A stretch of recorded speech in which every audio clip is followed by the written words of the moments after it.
اعوذ باللہ من الشیطان الرجیم بسم اللہ الرحمن الرحیم او کالذی مر علی قریۃ وہی خاویۃ علی عروشها قال انا یحیی هذه اللہ بعد موتها فاماتہ اللہ 100 عام ثم بعثه قال کم لبثت قال لبثت یوما او بعض یوم قال بل لبثت 100 عام فانظر الى طعامک وشرابک لم یتسنى وانظر إلى حمارك ولنجعلك آية للناس وانظر إلى العظام كيف ننشزها ثم نكسوها لحما فلما تبين له قال أعلم أن الله على كل شيء قدير صدق اللہ العظیم۔ تمام دوستوں بھائیوں کو السلام علیکم ورحمۃ اللہ وبرکاتہ۔ میں امید کرتا ہوں کہ تمام دوست احباب خیریت سے ہوں گے انشاءاللہ۔ آج ہم بات کریں گے حضرت عزیر علیہ السلام کے بارے میں، جن کو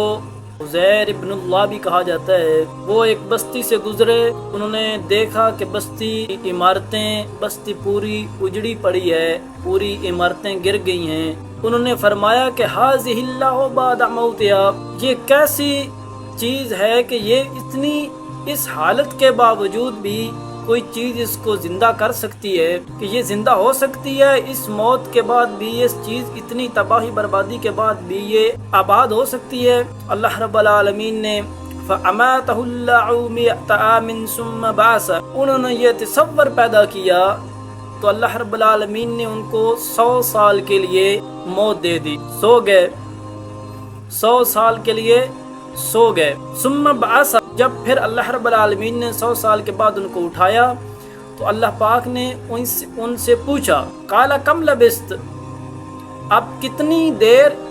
یہاں پہ پڑے رہے ہیں؟ انہوں نے فرمایا قال لبثت یوما او بعض یوم، ممکن 1 یا 1.5 پونی 2 دہاڑ پونے 2 دن اتنا میں سویا ہوں۔ تو اللہ پاک نے فرمایا کہ نہیں، قال بل لبثت 100 عام، آپ 1 سال تک ادھر سوئے رہے ہیں۔ پھر اللہ پاک نے فرمایا کہ فانظر الی طعامک وشرابک لم یتسنى، آپ نے جو کھانا لایا تھا ذرا دیکھیں نا اپنے کھانے کو، وشرابک، کہ کہیں وہ ٹھنڈا تو نہیں ہو گیا۔ تو جب ان کے اوپر اللہ رب العالمین نے موت دی تھی، اس وقت جب انہوں نے جس حالت میں کھانا رکھا تھا اسی حالت میں انہوں نے دیکھا کہ کھانا پڑا ہوا ہے۔ وانظر الی حمارک ولنجعلک آیۃ للناس، اللہ پاک نے فرمایا کہ یہ جو آپ کا گدھا ہے نا، وہ 100 سال گزر گئے، وہ مر گیا، اس کی ہڈیاں ہوگی، بال ہو گئے۔ اللہ پاک نے فرمایا کہ آیۃ للناس،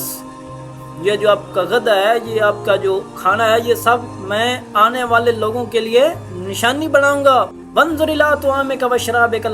لم یتسنى، اللہ پاک نے فرمایا کہ فانظر، دیکھو نا تھوڑا اپنے کھانے کو۔ انہوں نے کھانا دیکھا، بعد میں فرمایا کہ وانظر الی حمارک ولنجعلک آیۃ للناس، یہ جو آپ کا گدھا ہے اس کو میں لوگوں کے لیے کیا بناؤں گا؟ نشانی۔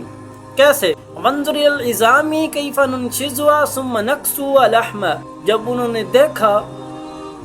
کہ گدھا تو نہیں ہے، اللہ رب العالمین کے حکم سے الی العظام کیف ننشزها ثم نکسوها لحما، اس کا اس کی ایک ہڈی کہ ادھر سے آ رہی ہے، کوئی ادھر سے آ رہی ہے، کوئی ادھر سے آ رہی ہے، کوئی پیچھے سے آ رہی ہے، کوئی اوپر سے آ رہی ہے، اللہ رب العالمین نے ان کے سامنے ان کا پورا ڈھانچہ تیار کر کے لحما، اس کے اوپر گوشت چڑھا کے اس کو زندہ کر دیا ان کے سامنے۔ اس وقت تو انہوں نے فرمایا کہ فلما تبین له قال اعلم ان اللہ علی کل شیء قدیر، کہ یا رب العالمین میں تو اب سمجھا ہوں اس بات کو کہ زندگی اور موت دینے والی ذات صرف اللہ رب العالمین کی ہے، اس کے سوا کوئی اور زندگی تو موت دینے والا نہیں، کیونکہ ان اللہ علی کل شیء قدیر، وہ ہر چیز پر قادر ہے اللہ رب العالمین۔ جب وہ ہر چیز پر قادر ہے تو وہ سب کچھ کرنے کی طاقت بھی رکھتا ہے، اس لیے ہم کو جب بھی پکارنا چاہیے تو اللہ رب العالمین کو پکارنا چاہیے، اور کسی چیز کے بارے میں ہم کو یہ خیال نہیں کرنا چاہیے کہ یہ چیز دوبارہ آباد ہو سکتی ہے یا نہیں، دوبارہ اپنے مقام تک پہنچ سکتی ہے یا نہیں، کیونکہ جس چیز کو اللہ نے اس مقام تک پہنچایا ہے اس کو اس مقام سے اوپر بھی اٹھانے کی طاقت وہ رکھتا ہے، کیونکہ وہ ان اللہ علی کل شیء قدیر ہے۔ اس لیے تو وہ ان اللہ علی کل شیء قدیر ہے نا، کیونکہ جو کام انسان نہیں کر سکتا، جہاں انسان کی سوچ ختم ہوتی ہے وہاں اللہ رب العالمین کا علم شروع ہوتا ہے۔ اللہ پاک ہم کو قرآن و سنت کے عین مطابق زندگی گزارنے کی توفیق عطا فرمائے۔ وما علینا الا البلاغ المبین۔